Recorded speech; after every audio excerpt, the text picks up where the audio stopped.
Hi, I'm Lana Shope, and I'm with Caucus for Kids. In terms of economic security, I am with the Community Action Network, and we serve children and families and individuals with low incomes.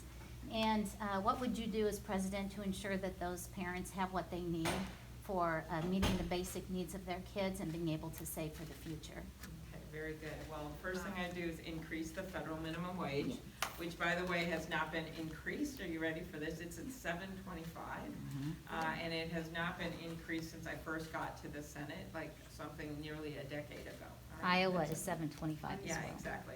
So that is a lot of it. So you start with that.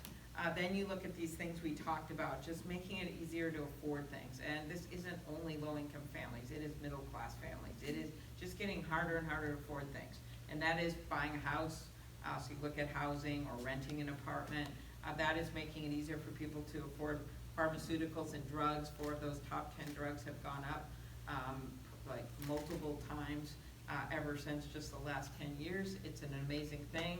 It's a cost of everything that you do day to day in your lives. So that would be one thing, and that's why I'm so into this consolidation issue. It's kind of nerdy, but it is one of the reasons that prices have kept going up.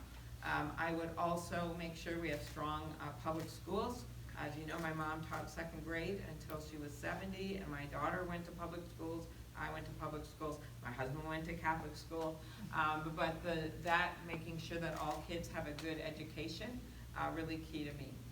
And then this, I just brought up the retirement because it's something that people don't always think about.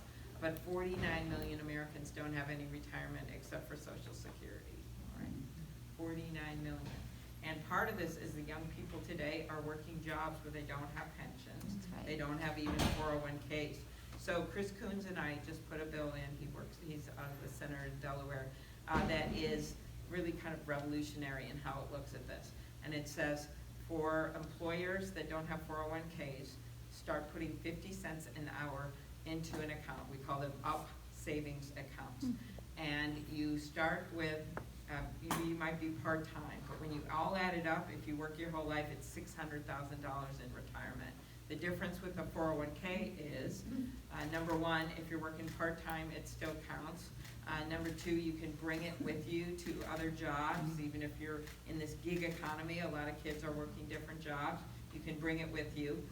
Number 3, the first $2,500 every year you can use for emergency expenses without being penalized. That's because 4 out of 10 Americans don't even have the $400 to pay for an emergency room visit. Okay, so that allows them. It's a very practical way to handle it, to do that right away.